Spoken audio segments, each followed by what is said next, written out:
NSPPDians, hello Pastor Jerry. My name is Chibuka, and here's my wife, Magani. Pastor Jerry, what God cannot do does not exist. What God cannot do does not exist. I say what God cannot do does not exist. Last year, this time around, our son was five years old now. At that time, he was 4. He was diagnosed with Kawasaki disease, which was so surprising for us. We never heard about it before. Even the doctor, it's not like very common sickness even here in the UK. It is, but it's not like everywhere you cannot really see it. And for us, it was like a first time for us to hear that. It was very shocking for us. But we thank God, because when we received that diagnosis, we were already on the altar of fire, because we've been on the altar of fire since 2021. We shake it off. We refuse it. We reject it in the name of Jesus. We say what God cannot do does not exist. We keep praying, fasting, taking communion, feeding all the kids communion of our son, because I was with him in the hospital. We never heard about Kawasaki disease before, and even on the altar of fire, every time that Pastor Jerry was mentioning this sickness, we will say Kawasaki disease reverse. Yes. We heard for the first time Pastor Jerry mentioning Kawasaki disease. Kawasaki disease. Kawasaki disease. If you want the one, put it on the live stream. The devil is alive. Oh, you know, so let it be reversed. And when we said reverse. So for us, Pastor Jerry, it was like a confirmation. Yes. You cannot imagine. The moment we heard it, for us, it was like this word was for us. It was a confirmation that God had seen through what we were going through. Yes. So we just claimed it. For us, it was a firm assurance that everything was fine. Well, the first week we came home, had the medication in my hands. I was praying over the medication, and then I just heard a voice said, "Yes, but you believing in God. You said that God has already healed your son. Yeah. You pray about it. But why are you still giving the medication? It's like believing that God has done it already." I looked at the medication, and then my heart was just like, yes, that's true. Why am I keep giving him the medication when God has already healed him from this Kawasaki disease? From that day, we stopped giving the medication. He was doing fine, absolutely fine. Even the skin was getting restored. His skin was coming back normally, because the skin was very dark, very dry. And then we start seeing his skin start getting like restored, like a normal child. Face start brightening it again. Everything was fine. He was playing around. He was happy and back to school. Everything fine.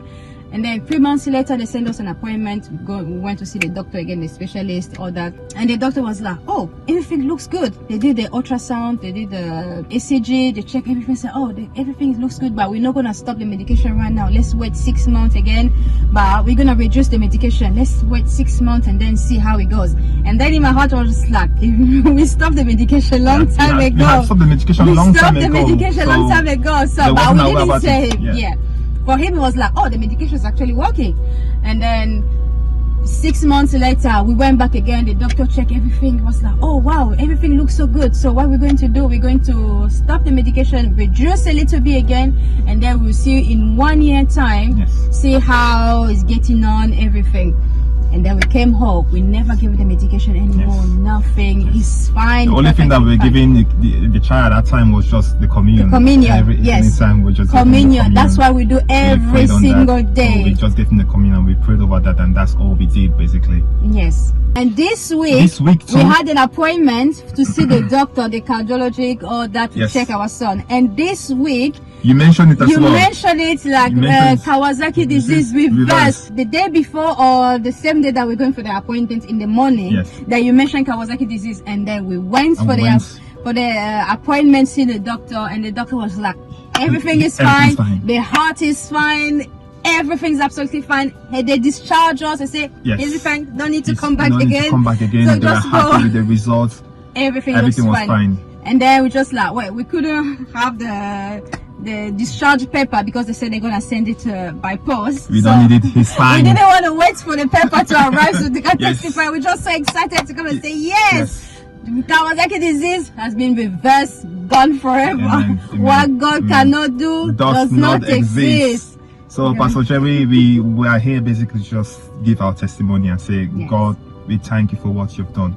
We thank you for your life. We thank you that God is using you to touch a lot of people around the world. Pastor Jerry, you cannot imagine, because there's such a powerful powerful altar that you are on, that we connect ourselves to. So we are very, very grateful for what you do. And we are grateful that God is using you. I mean, I myself, I'm just thinking of the fact that at the time that my son was going through that, essentially, you cannot imagine. I mean, I know people that you see your son going through some certain things that you're not able to help. That you physically, if I could take his place, I would take his place, but you cannot help, and you're just hopeless, and you're just there helpless. But I thank God, because now we have trained ourselves to know that whenever something is going on, such like this, we have an altar that we can run to. We just shake it off. We've trained our minds in such a way that we are solid, and every time that we face challenges, we know that we can deal with that because we have a God, a true God that we serve. So I'm really, really happy. I'm really grateful for what God has done in our life. So what God cannot do does not exist. What God cannot do does not exist.